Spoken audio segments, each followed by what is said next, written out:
Hello! Welcome to the Neon JHoystick. I decided that since all my other projects get cancelled because I can't rely on anybody else to work with me on anything, if you want something done right, do it yourself.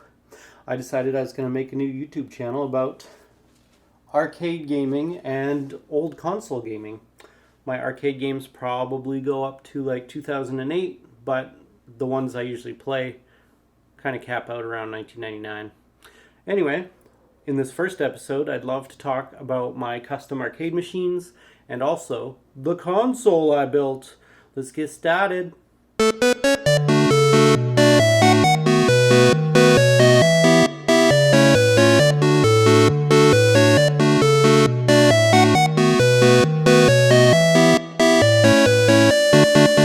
first machine we'll talk about has a tragic story. I'd planned my big arcade machine, the Spinal Tap one, for years and years, but, I'm poor, they're expensive to make, even though, it's not a real machine. All the parts are so expensive. Anyway, I was talking with my nephews who were pretty damn young at the time. I want to say 10, maybe even younger. Who knows? I could do the math. I don't think I will. But anyway, my nephews and I had been talking about this, and then they're like, we want to build one. And I was like, damn, that's a good idea. So we planned and we planned and we planned all summer, and just wasn't in the budget. And then like a week before they went away, because they stayed with me for the summer, I think they clued in. And my nephew Jonathan was like, we're not going to build it, are we? Despite my wife being so angry, we got it done in like a week and a half, and we called it Limeade, the Lime Arcade, mostly because my wife hates my love of limeade. She prefers lemonade, and my nephews, being as mischievous as they were, decided that it was gonna piss Auntie Lauren off so much, and really she just thought it was cute and it was funny. Anyway, here it is. Let's go have a look. So, here it is, standing at a whopping 4 feet tall. I'm on my knees. We decided one player, small, recycling old parts. This is not a Suzo half joystick. This is a, what was that brand called? X-Arcade. And then I've also got the X-Arcade buttons, the X-Arcade player 1 start, and yeah, it was basically, I can't remember the name of the joystick, but it's an X-Arcade brand stick. It's just the joysticks, 2 joysticks and the buttons. And this is running like a Windows XP computer that I salvaged. And yeah, it's got some little USB computer speakers behind these baffles. And up in here, if we pull this out, Christmas lights. This is just some Staples paper. I got them to print out the logo. And this is just Velcroed in place.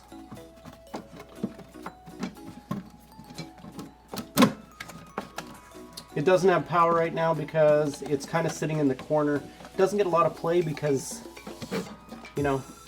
it's child-sized. What we're going to do, and by we I mean me, we can go back to where I said you can't rely on anyone else to help your things. I'm gonna make like a box that rises it up to real height, and then it can live over in the other corner with my other machine, where the liquor cabinet is. But for right now, the liquor cabinet gets more use than a single player arcade game. Anyway. Notable features, and I will revisit this when I move it and it has power. When you choose a game from the select screen, it's a Kool-Aid Man, but he's green instead of red. And then it's me in my manly voice going, "Oh yeah!" No bursting out of the wall, but it's heavily implied. Anyway, it's a lot of fun. The joystick, even though it's garbage, no name brand, is has got a good feel. Like I can actually play my favorite fighting games on this machine better than I can on the other one, and I'll tell you why when we get there. This is my pride and joy of my gaming stuff. So as you can see, it's got a 32-inch television, which is in most video games 4:3 aspect ratio. However, my menu is 16:9, and that's me on guitar. So it's got 2 joysticks with 6 buttons each, a trackball, 2 handguns, and maybe most importantly, a vintage Coca-Cola bottle opener. Ooh, ooh, ooh. Most games can be played with just this combination of a joystick and 6 buttons. 6, you say? I see 7, Andrew. You liar! So, in the event, it is a 4-button or less game, and this goes for player 1 and 2. 1, 2, 3, 4. This is great for things like Narc. You know, you got your duck, your jump, machine gun, rocket. And I mean, people are always asking, what button does what? There's 4 buttons. Jesus H, figure it out. Now for 5 or more buttons, 1, 2, 3, 4, 5, 6. So you got your Street Fighter, your Mortal Kombat, and because I used to play Mortal Kombat 3 competitively, these 2 buttons are actually wired to the same thing. So you've got your, high punch, low punch, run, and run, because that's where the button was on the Mortal Kombat machine. You got your block, high kick, and low kick. Next up, we have the trackball. This one, it's kind of hard to see because I got all these lights on to film, but this glows and it's beautiful. It's got a light up inside. The ball is translucent, and I do play a lot of Golden Tee golf, a lot of world-class bowling, and a lot of shuffle shot. Highly recommended. We'll probably cover all of those soon. Moving down the machine, right behind me, well-stocked liquor cabinet. That's important for the type of gaming I do with my friends. We've got coin 1 and coin 2. Let's just fire up a game. Samurai Showdown is loading. We can talk about these buttons in a moment. So we've got our coin buttons. This is a legit coin mechanism from a real arcade machine. Marvel vs. Capcom 2 actually is what it came from. Somebody got mad and put a microphone stand through the screen.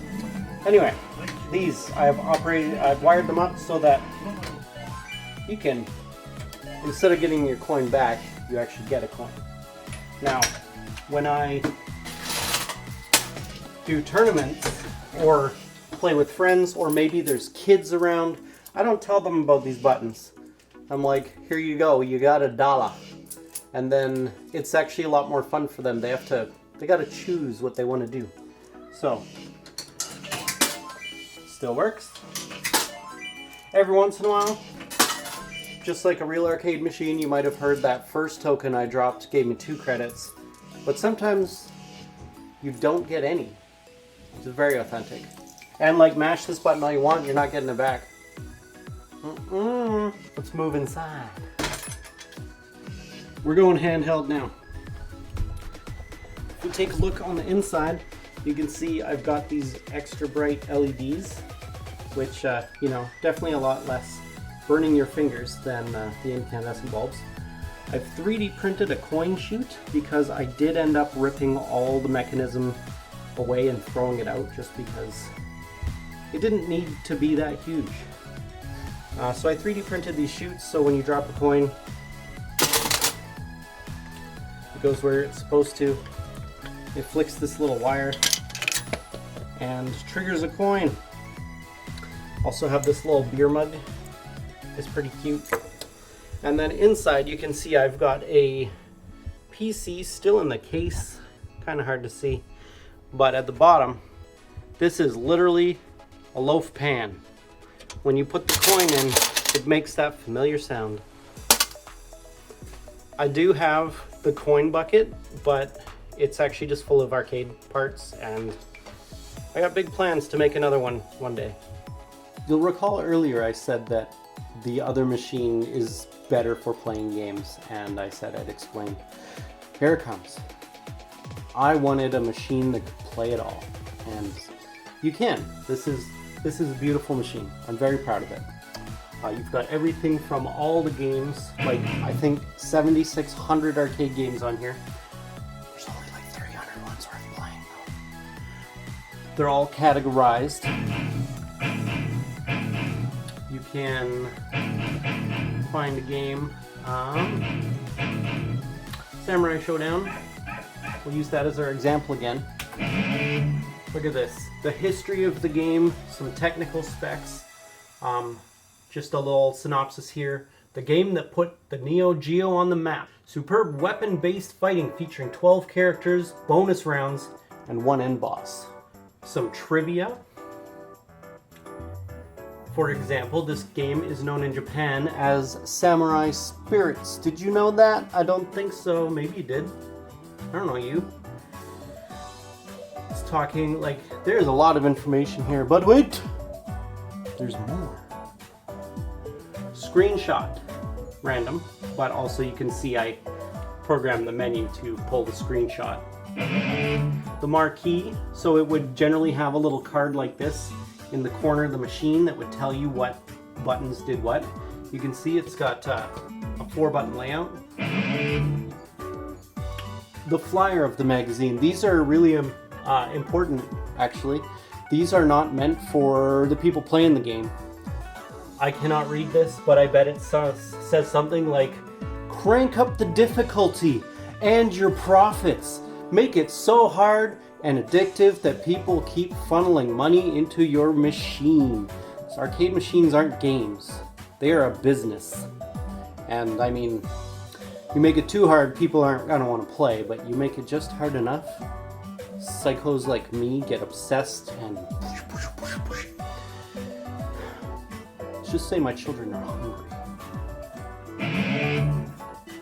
This is fantastic. You can load this up, you can see how the buttons would be laid out. Kind of like this. Not exactly, but close enough. 4 buttons, so A, B, C, D, according to Neo Geo. The MVS, the multi-video system. And then we're back at square one. Let's go back to talking about the joystick. I got really off track. Damn. So the joystick that I wanted to play everything. This is an analog joystick. And the reason it's hard to play fighting games on is there's no tactile feel. You don't hear the click of the micro switch as you move. You know those moves? It's like forward, down, and then down, forward. And then a button to do your like spin and uppercut move. Yeah, you can do it, absolutely. It's harder though because you don't have the feel. You don't feel the clicks and, you know, maybe it's subliminal, but I kick more ass over there than I do here. But if you think you could beat me, I dare you to try. Next, we'll focus on these buttons. They're nice. I love them. They're red, by the way. My favorite color. The best color. So, these ones, they're not Suzo Hat Brand. They are GroovyGameGear.com specials. Now, what makes these special is they require less pressure to actuate than, you know, your generic Suzo hat buttons. So like it's very sensitive, which is great when you're doing, especially you're playing Mortal Kombat 1 and you're testing your might. You can just like vibrate over the buttons and smash the diamond in half. Well, I can do that anyway. Everything you do on this thing. We're gonna load up Narc to start a game. Can you believe this? And it confuses people. And it's so frustrating. To start a game, you got a pen, you push start. As if it was a real arcade machine, it runs through the test process.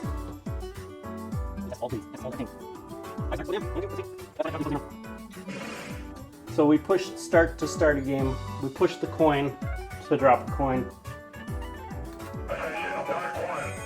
Oh no, I'll be right back. Okay, we're back, and we've got NBA Jam! We're on fire! So, like I told you before, everything can be done with this. There's no, like, I do have a wireless keyboard. Very rarely used these days, but, you know, it's handy. Things happen. Things crash. Say I'm playing NBA Jam. Left, and start on player 1. Restarts the arcade machine. I'm done with this game. I don't even want to play it anymore. That's a lie. It's NBA Jam. Hold down on player 1 and start. Back to the menu. Coin 1 at the menu. Shut down. You'd push start if you wanted to end it. We'll load up. F16. Nope. F15 Strike Eagle. I used to play this all the time on Commodore 64. I would load it. It would take for freaking ever. And guess what? It really sucked. I loved the idea of it, but it was so bad, so hard to control. And then I found out it's like a port of a good arcade game. So this is the version to play.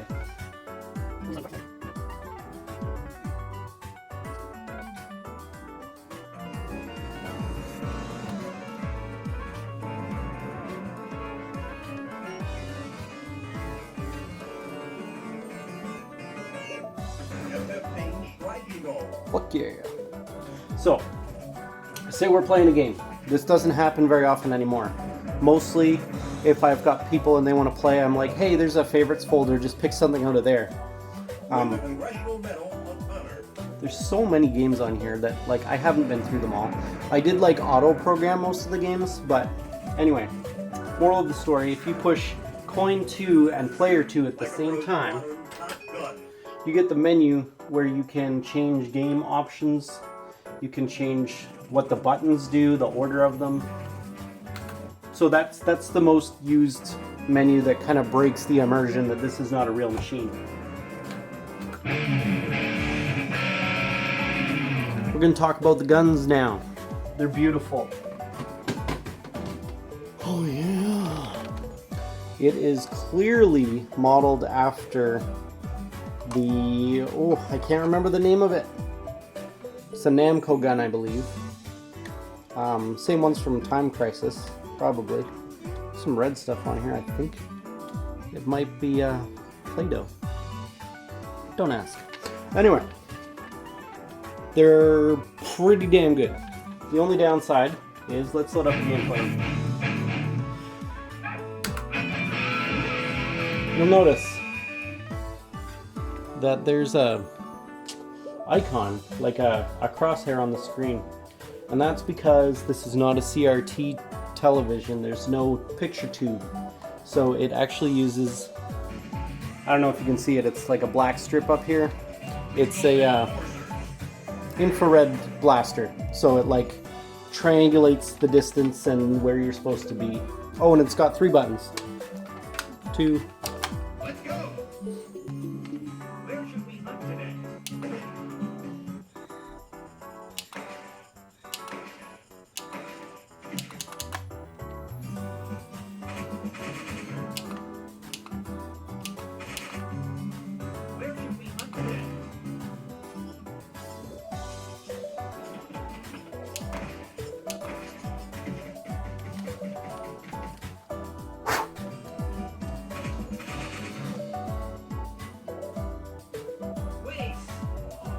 Shut up.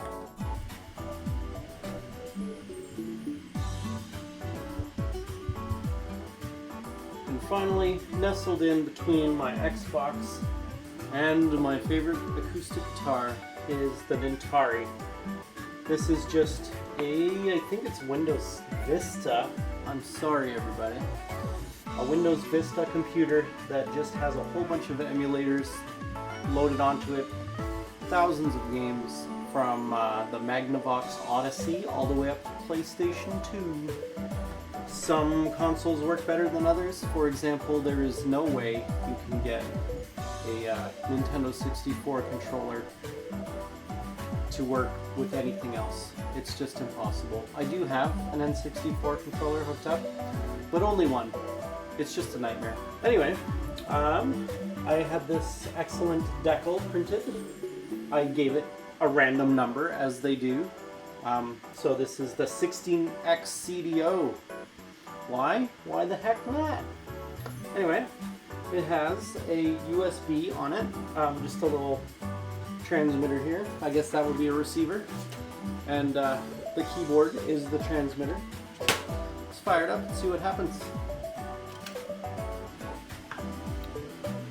Inside my coffee table here, there's a basket. It's got a number of controllers. This would be player 1. It is just a, this is an Xbox 360 controller, no name brand. Afterglow brand, actually. Oh, it's so green. So this is mostly player 1. Player 2 is one of these vintage styled Xbox One controllers. This is the Super Nintendo version. A little dusty because I live alone. I play alone. Player 3 is this Mad Catz controller. This one really doesn't get a lot of play. And then player 4 or N64, we got this guy. You can see this one also quite dusty. But you can see they're all branded with the Atari logo, which is, if you haven't figured it out, oh, I unplugged it. A play on words, Nintendo and Atari. It also coincides with The Adventures of Willie Beamish on Sega CD. Let's have a look at the game select screen now.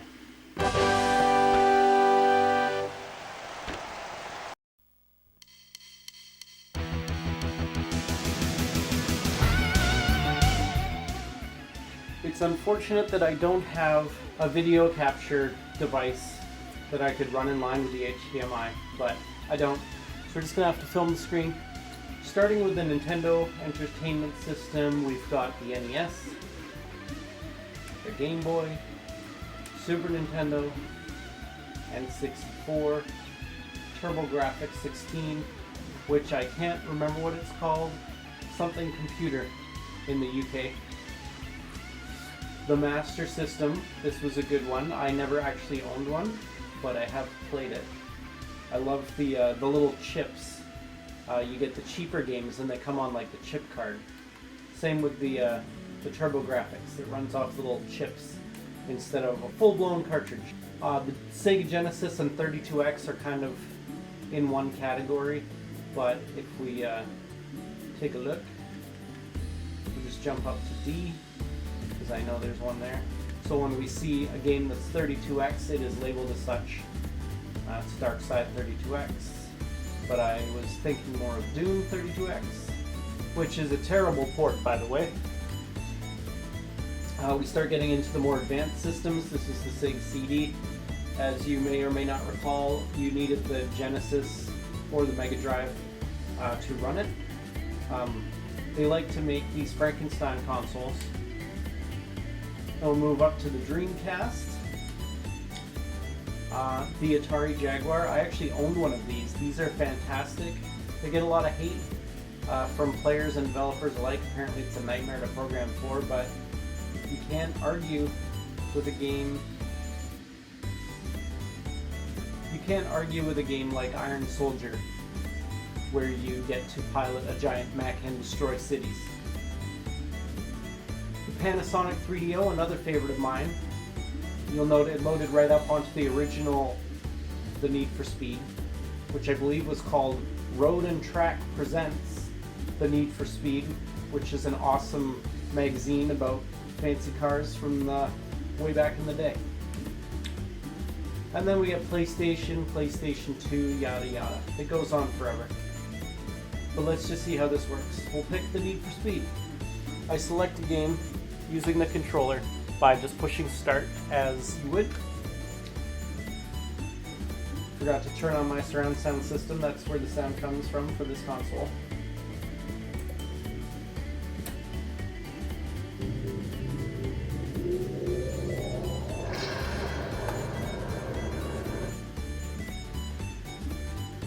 Because it emulates everything, including loading. Tired of warming the bench? Looking for something real to sink your teeth into? Then why don't you pull your butt off the couch and prepare yourself for the outer regions of outrageous? You're going down!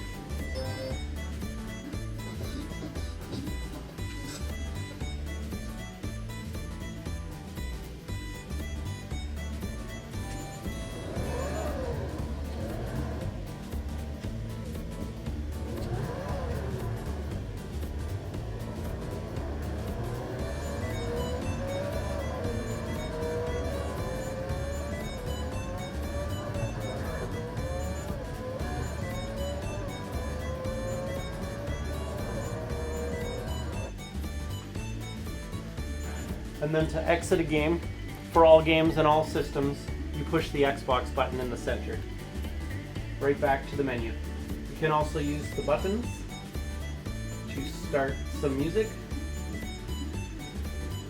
Y will jump up a letter and A jumps down a letter. In something like the PlayStation, where it's an option, R3 by clicking down on the right thumbstick will put it into fast forward mode.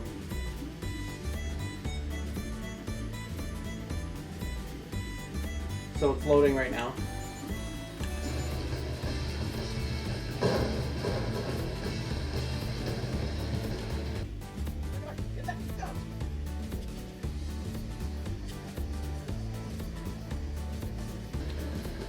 Fruit booting's not bad, but at least I'm not a loser, as my nephew Jonathan would say.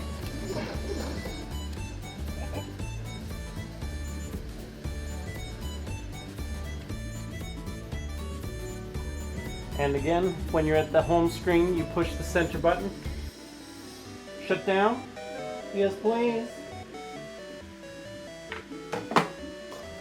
Hope you loved learning about my video game systems. I feel a great deal of pride because I made them myself. Do have a degree in programming and very handy with tools. So next time I think we're gonna just like pick a game or two, talk about it, talk about technical stuff if it arises, or I don't know, reviews.